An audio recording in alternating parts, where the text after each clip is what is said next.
Welcome to Smart Showcase for Google Reviews Pro.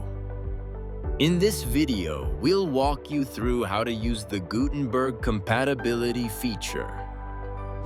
First, check the list of available widgets. Then go to an existing post or page. For example, a page titled Smart Showcase for Google Reviews, or create a new one. Next, add the Smart Showcase for Google Reviews Gutenberg block. From the widget list, select your desired widget.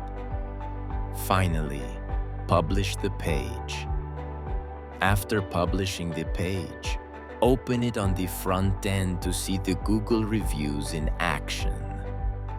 That's it. You've successfully added Gutenberg compatibility in Smart Showcase for Google Reviews Pro. In the next video, we'll show you how to customize the tabbed view widgets. Don't forget to check the full documentation or contact our support team if you need any help.